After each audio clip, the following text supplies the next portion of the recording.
Het EK Shorttrack is een allround toernooi. De nieuwe bondscoach Jeroen Otter verwacht het een soort van zijn pupillen in eigen huis. Half jaar geleden zijn we als team begonnen, 1 juli.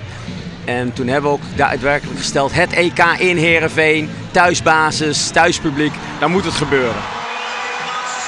Bij de individuele deelnemers is Sjenky Knecht de enige Fries en die had je met kunst en vleenwerk hele goede zaken die op de 1500 meter. Hij overleeft deze boarding en pakt een keurige zilveren afstandsmedaille. En een soort punten dus in het klassement.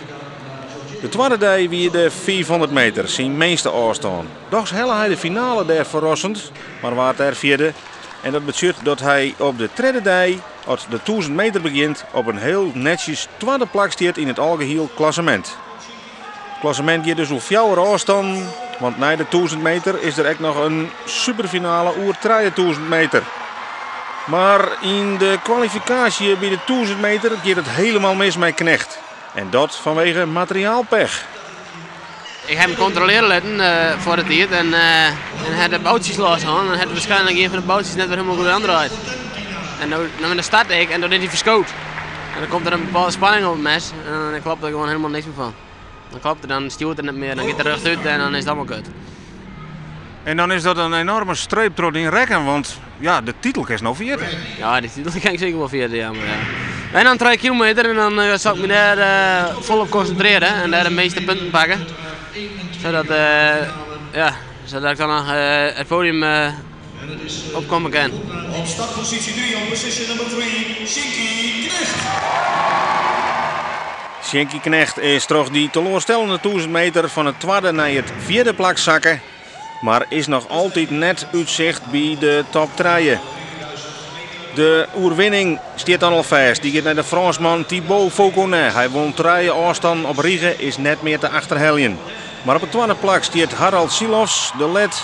En op de derde plak Jack Welborn, de Brit.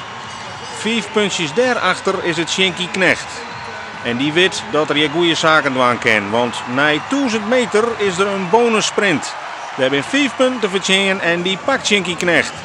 Dat betekent dat Knecht in alle gevallen al jonken. Jack Welborn staat op die derde positie. Maar dan moet er wel voor hem finishen. En vlak voor de eind passeert hij de Brit. En zit er dan nog meer in. Want de kans op een tweede plakje, ja, die is er misschien nog wel. Het is Liekwold Haller Silofs die het voor in mei rijden blijft. Thibaut kampioen Knecht pakt een derde plak op deze afstand en in het totaalklassement. Ja, dan hebben we een van de voor nu rekenen van ik met die 4 punten heel wij pakken. Ja, een jonger aan de hand hebben, dan hebben we een tussensprint en dan kan ik 4 punten pakken. Alleen de nummer 1 pakt 4 punten, nou ja, die pakte ik. Toen wist ik dat ik liek stond met de nummer 3.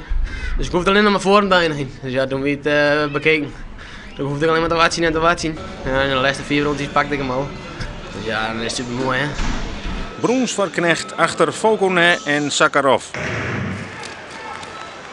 En dan de aanlossingswedstrijd, 5 kilometer van de Molie. Een mentaal spulsje zou nog blikken. Het is ook een soort schaken. Je moet cool kunnen blijven. Je moet weten welke set je gaat doen in de volgende ronde. En, je moet je tegenstanders kunnen blokkeren. Je moet ze uit kunnen spelen. En ja, en dat kan Sjenky uiteindelijk als geen ander. Die kwaliteit heeft hij. Maar ja, hij blijft wat wispelturig en soms wat kleine foutjes. En dan moet hij nog wat leren, wat stabieler worden. Ook wennen dat hij kan winnen. Voorheen was het altijd maar meerijden en kijk hoe goed ik het doe. En nu, ja, je hebt het gezien, hij gaat op kop, hij durft dingen te initiëren. In zo'n relay ook, rijdt die laatste 2 ronden die Rus los. Ja, dat is natuurlijk klasse. Nog neer won Nederland goud op de relay op een EK. Het is de slotrieder Sjenky Knecht. Hij zit in het team bij Daan Breusma. En die helpt dus voor het eerst die gouden medaille over de streek voor Nederland. Een heel best resultaat op EK in eigen land. We hebben hier de goud gepakt met de relay en daar ben ik super blij mee, want daar trainen we het hele jaar voor. De relay is toch wel een van de dingen. We hebben nog nooit goud met gepakt hebben en naar Zuid gepakt, dat is natuurlijk geweldig. Het is natuurlijk hartstikke spannend nog, want je moet maar fouten te maken en het gaat mis. Maar Sjenky die kennen het publiek en Sjenky die we hier gewoon vertrouwen in. Die kon dit gewoon hartstikke goed allemaal en dat iedereen.